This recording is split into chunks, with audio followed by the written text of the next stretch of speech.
ॐ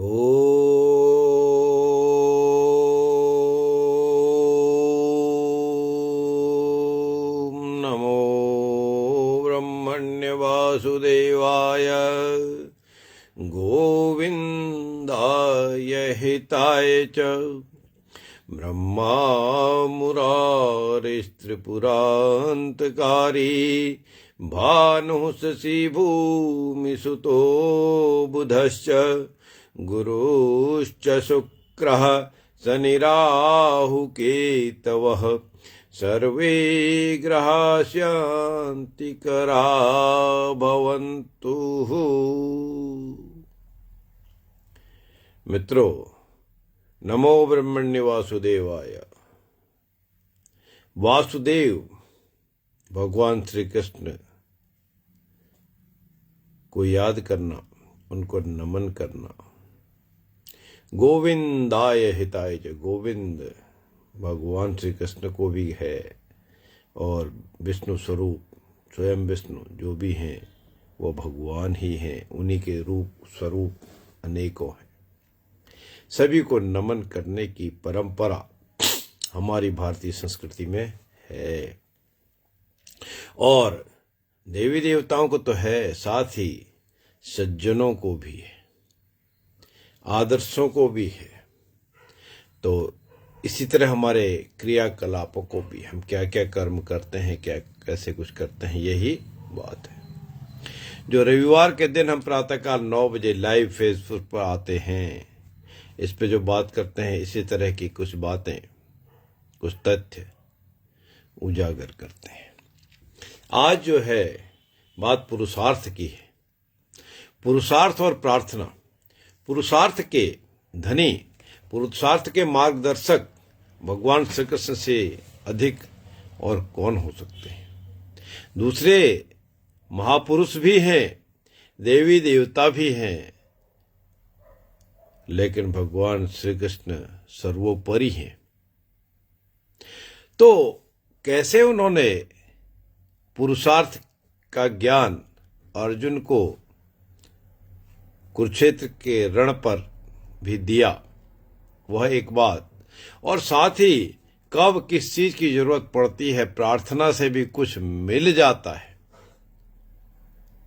उसकी जानकारी भी उनके भगवान श्री कृष्ण के प्रयोगों से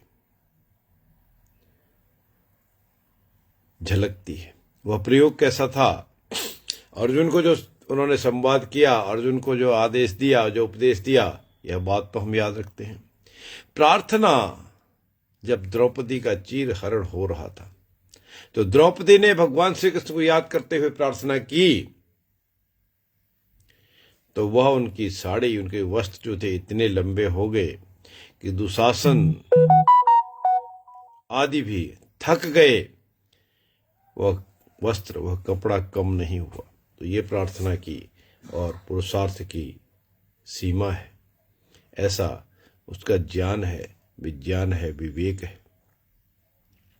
तो आज बात हम पुरुषार्थ और प्रार्थना की बात करते हैं, अर्थात इससे असंभव भी संभव हो जाता है।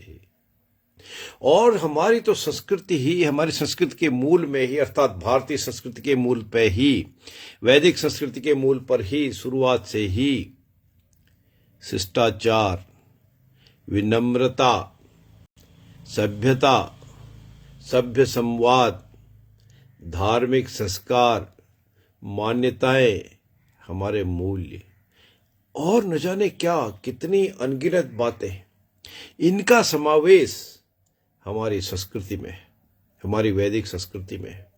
और उसी संस्कृति में प्रार्थना भी है, पुरुषार्थ भी है। उसी में यह भी कहा गया है कि दीनहीन असहायों की सहायता करो, या उनका मदद करनी ही चाहिए। और साथ ही सठे साठ्यम समाचरित का भी संदेश हमारे संस्कृति में, हमारे को प्रदत्त ज्ञान में, सठे साठ्यम, दुष्ट के साथ दुष्टता का व्यवहार करना चाहिए। यह बात चाणक्य ने भी उद्धृत की है। चाणक्य ने भी यह बात बताई है कि जब भी सीधी उंगली से घी नहीं निकलता तो उंगली टेढ़ी कर लेनी चाहिए। अर्थात कहने का तात्पर्य यही है कि जब देश काल पात्र परिस्थिति का ध्यान रखते हुए कब किसी से क्या कितनी बात करनी है, कैसे बात करनी है, कहां तक हमको इन्वॉल्व होना है, कहां से अपने आप को विड्रॉ कर देना है या कहां से सरेंडर कर देना है, यह सारी बातें, ये सारे तथ्य हमारे वैदिक ज्ञानों में दिए हैं। और उसमें दो शब्द जो आप शुरुआत की, पुरुषार्थ और प्रार्थना, अगर दो ही शब्दों को भी हम अनुकरण कर लें तो अवश्य ही असंभव भी संभव हो जाएगा। ऐसी ध्यान रखने की जरूरत है, ऐसी मान्यता को हमको धारण करने की जरूरत है, ना कि उसको नजरअंदाज करने की। यह हम जानते हैं, चाहे हम भारतीय ही हों या पाश्चात्य सभ्यता हो या और कोई भी हो, जो हमारी जीवन शैली है सबकी कुछ अधिक है, अलग अलग है।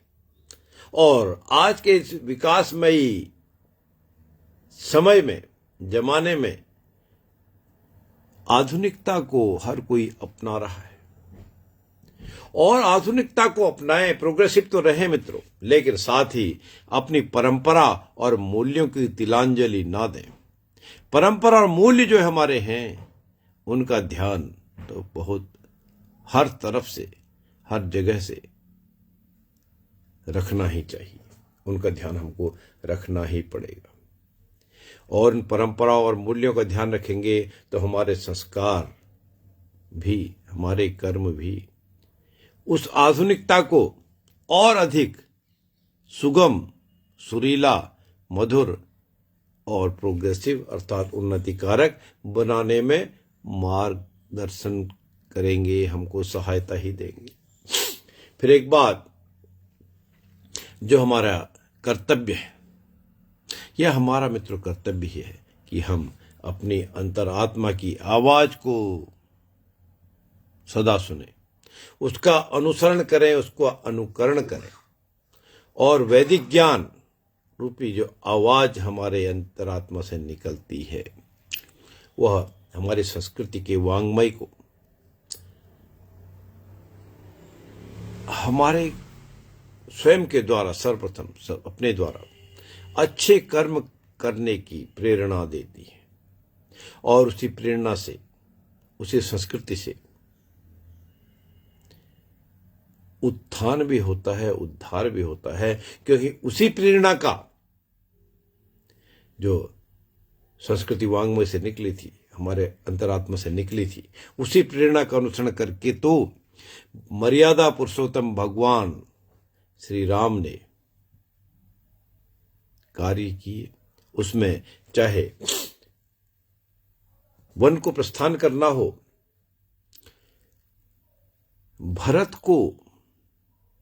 भरत जी के वियोग को समझकर उनको गले से लगाना हो, लेकिन अपनी मर्यादाओं का उल्लंघन ना करना हो, पिता दशरथ की आज्ञा का, इच्छा का भी अक्षरशः पालन करना हो, दुष्ट रावण का संहार करना हो, माता सीता की अग्नि परीक्षा लेनी हो, आदि ऐसे अनेक कार्य किए, अनेकों कार्य किए, वो सारे हमारे लिए अनुकरणीय हैं। दो भगवान विष्णु के अवतार, मर्यादा पुरुषोत्तम भगवान श्री राम तथा कृष्ण जी महाराज की बातें शुरुआत में ही हो गई। तो इन दोनों का यदि हम नाम भी स्मरण कर लेते हैं तो हमारी प्रार्थना हो जाती है। और दोनों ही, चाहे भगवान राम हो या भगवान श्री कृष्ण हो, उनके द्वारा जो शिक्षा हम ग्रहण करते हैं, जो सीख मिलती है, वो पुरुषार्थ की शिक्षा मिलती है। समुद्र में पुल बनाना, कौरवों के 100 पुत्रों से 5 पांडवों का आमना सामना करा देना, एक तरफ भीष्म पितामह, एक तरफ गुरु द्रोणाचार्य जैसे विद्वान, पुरुषार्थवान, सामर्थ्य, शक्तिवान, और दूसरी तरफ केवल 5 पांडव। फिर भी जीत सत्य की हुई। भगवान श्री कृष्ण ने उनको आदेश भी दिया, संदेश भी दिया, मार्गदर्शन भी दिया। और एक तरफ कहां आताई रावण, विशाल साम्राज्य को लिया हुआ सोने की लंका, एक से एक बढ़कर दैत्य जिसकी सभा में थे। 6 महीने तक सोने वाले, 6 महीने तक जागने वाले कुंभकर्ण, इंद्रजीत जिसके पुत्र हो मेघनाद, अहिरावण, आकाश, पाताल, पृथ्वी, तीनों लोकों में जो विचरण कर सकते हो अहिरावण जैसे। और रावण के बराबर विद्वान कौन था? पुष्पक विमान से जो चलता था रावण, उनका भी जगह पर ला दिया। यह कर्म भगवान ने सिखाए, भगवान विष्णु के अवतार श्री राम के द्वारा यह कार्य किया गया। तो ये सारी चीजें अनुकरणीय है। और अल्टीमेटली जो बात थी, फिर क्या हुआ कि सत्यमेव जयते, सत्य की जीत होती है। कई बार कहीं पर किसी भी वजह से क्रोध भी आता है, कुछ बात, कुछ तथ्य, कुछ कृत्य ना करने वाले भी हो जाते हैं। फिर भी उसी के पीछे पड़े रहना, उसमें आत्मग्लानि या आत्म सुधार ना कर पाना, वह अच्छा नहीं। उसमें सुधार तो करना ही चाहिए, बदलाव तो करना ही चाहिए, क्योंकि there is always scope for improvement. ये बात तो सही है। सदा, हर समय, हर जगह सुधार की जरूरत तो है। इसलिए इन बातों को देखते हुए जो हमारे आध्यात्मिक ज्ञान है उसको सोच में भी लाएं, अर्थात सर्वांगीण विकास। यही तो संदेश है हमारे वेदों का, सर्वांगीण विकास, सब तरह से विकास हो, सबका विकास हो। और यही तो हमारे प्रधानमंत्री भी का भी मूल मंत्र है। सर्वांगीण विकास, पारिवारिक, सामाजिक, आर्थिक, हर तरह की मर्यादा का पालन भी हो। आदर्श को, आदर्शवादिता को अनुकरण करके उस पर भी उचित संवाद बनाकर उसकी परंपराओं को भी निभाए रखना, यह जीवंत परंपरा है। यह एक तरह का पुरुषार्थ भी है और प्रार्थना भी है। अब जॉइंट फैमिली, संयुक्त परिवार की जो कल्पना थी, हमारे यहाँ चलन में था, हमारे यहाँ से मतलब हमारे भारत देश में चलन में था। किसी रूप से, किसी वजह से, किसी कारण से कुछ विघटन भी हुआ है और नित्य प्रतिरूप से उसका क्षरण भी हो रहा है। तब फिर भी अच्छी अच्छी बातें हम, चाहे पश्चिमी सभ्यता हो, पश्चिमी देश हो, उनसे ग्रहण तो करें, अच्छी बात है।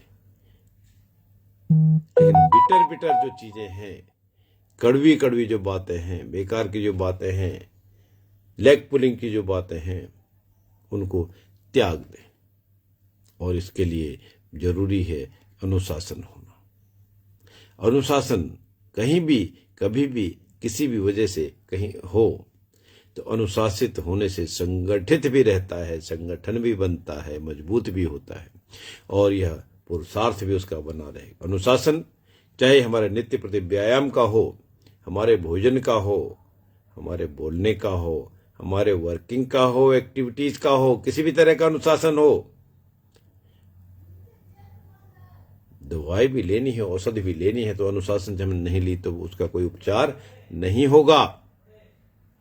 और अनुशासन अपने कर्मों का भी, अपने खर्चे का भी, अपनी अर्निंग का भी, अपनी नैतिकता का भी। जब हम स्वयं अनुसरण करेंगे तो दूसरे से भी एक्सपेक्ट तभी कर सकते हैं। और आपका उदाहरण दूसरा भी एग्जाम्पल के रूप में कोट करेंगे तो दूसरा भी अनुशासित होगा ही। अब हमारी जो संस्कृति है, पुरुषार्थ प्रार्थना तो ठीक है, वो बात तो हमेशा आती है। हमारी संस्कृति के द्वारा ऐसा ज्ञान दिया गया है, ऐसी खोज की गई है कि इसी संस्कृति के द्वारा पुरुषार्थ और प्रार्थना दोनों का समावेश जिसमें था, उसने कई परिवर्तन भी किए, कई परिवर्तनों को स्वीकार भी किया और असंभव चीज, असंभव बात, असंभव तथ्य को एक विचारधारा का स्वरूप दिया। और ऐसी विचारधारा जिससे वास्तव में निश्चित रूप से 100% भारतीयता की पहचान भी मिली, झलक भी मिली, और वो आज भी उतनी ही सही है, सत्य है, वह निश्चितता जितनी वो आदि काल में थी। बस जरूरत क्या है, हमको उसको खाली सहेज के सोचने की ही बात नहीं है, दूसरे के लिए वो छोड़ने की जरूरत नहीं है, उसको बारंबार प्रयोग भी करने की जरूरत है। और इसलिए जो इच्छाएं हैं, आवश्यकताएं हैं, विचार हैं, ये कभी भी, कहीं भी, किसी को भी, किसी उम्र के पड़ाव पर भी आ सकती है, सोची जा सकती है, क्योंकि ये सारी चीजों का निर्माण भी तो परमपिता ने ही किया है। और इसको यथारूप मानकर